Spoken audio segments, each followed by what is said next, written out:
গল্পের নায়ক শঙ্কর এক সাধারণ মধ্যবিত্ত বাঙালি যুবক। বয়স প্রায় 20।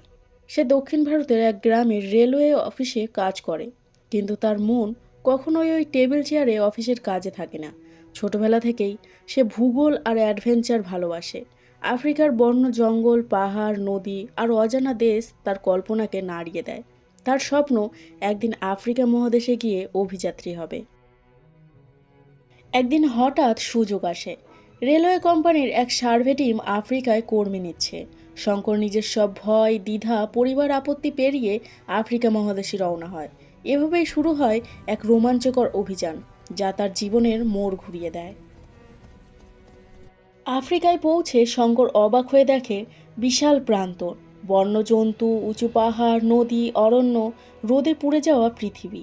সে কাজ করে এক রেলওয়ে সার্ভে টিমে, কিন্তু তার ভেতর জেগে ওঠে অভিযানের নেশা।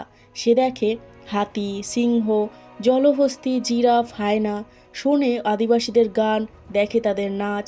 রাতে আগুন জেলে বসে তারা আকাশের নিচে গল্প করে। গল্প চাঁদের পাহাড় নামে এক রহস্যময় পাহাড়ের, যেখানে নাকি সোনা হিরে ভর্তি গুহা আছে, কিন্তু যেই যায় সে আর ফিরে আসে না।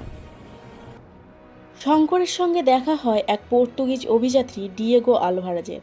বৃদ্ধ লোকটি ক্লান্ত, রুগ্ন, কিন্তু চোখে এক অদ্ভুত আগুন। সে বলে অনেক বছর আগে এক বন্ধুর সঙ্গে চাঁদের পাহাড়ে হীরের খোঁজে গিয়েছিল, কিন্তু তার বন্ধু বানর মানব বা বুনো প্রেতাত্মা ইচিমানির হাতে মারা যায়।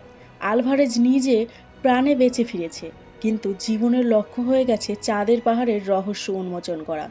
শঙ্কর মুগ্ধ হয়ে তার কথা শোনে এবং ঠিক করে এবার ওর সঙ্গেই যাবে অভিযানে। দুজন রওনা হয় চাঁদের পাহাড়ের পথে। জঙ্গল, মরুভূমি, পাহাড়, নদী পেরিয়ে এক অজানা ভূখণ্ডে প্রবেশ করে। রাতে বনে বাঘ, সাপ, হাতির হুমকি, আর দিনের বেলা খরার তাপ, জলের অভাব, সব কিছু সহ্য করে তারা এগোয়। এক রাতে তারা এক পুরনো আগ্নেয়গিরির ধ্বংসস্তূপ দেখতে পায়, যেখানে পাথরের গায়ে চাঁদের আলো পড়ে ঝলমল করছে। তখনই আলভারেজ বলে, এটাই চাঁদের পাহাড়। তারা গুহায় প্রবেশ করে, দেখে চকমকে হীরার খনি, কিন্তু হঠাৎ পাহাড় কেঁপে ওঠে, আগ্নেয়গিরি ফেটে যায়। ভূমিকম্প, আগুন, ধোঁয়া, গলিত লাভা, চারিদিক অন্ধকার আর আগুনে ভরে যায়। আলভারেজ শঙ্করকে বাঁচাতে গিয়ে নিজে মরে যায়। শঙ্কর প্রায় মৃত অবস্থায় গুহার এক ফাটল দিয়ে বাইরে বেরিয়ে আসে। শঙ্কর তখন একা, খাবার নেই, জল নেই। বন্ধুর মৃত্যুতে মন ভেঙে গেছে, তবুও সে হাল ছাড়ে না। দিনের পর দিন বন্য প্রাণী এড়িয়ে জঙ্গলের ভেতর দিয়ে হেঁটে চলে। শেষে এক নদীর ধারে অজ্ঞান হয়ে পড়ে। কয়েকদিন পর একদল শিকারী তাকে খুঁজে পায়। তারা শঙ্করকে উদ্ধার করে রেলওয়ে হাসপাতালে নিয়ে আসে। সেইখানে চিকিৎসার পর সে সুস্থ হয়, কিন্তু তার চোখে তখনও সেই চাঁদের পাহাড়ের আলো ঝলমল করছে। সে জানে সে জীবনের সেরা অভিজ্ঞতা পেয়েছে।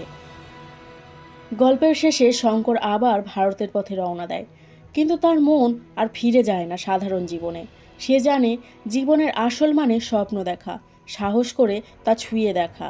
চাঁদের পাহাড় তার কাছে কেবল এক পাহাড় নয়, বরং মানুষের অদম্য ইচ্ছে শক্তির প্রতীক। সাহস, অধ্যবসায় আর স্বপ্নের শক্তি।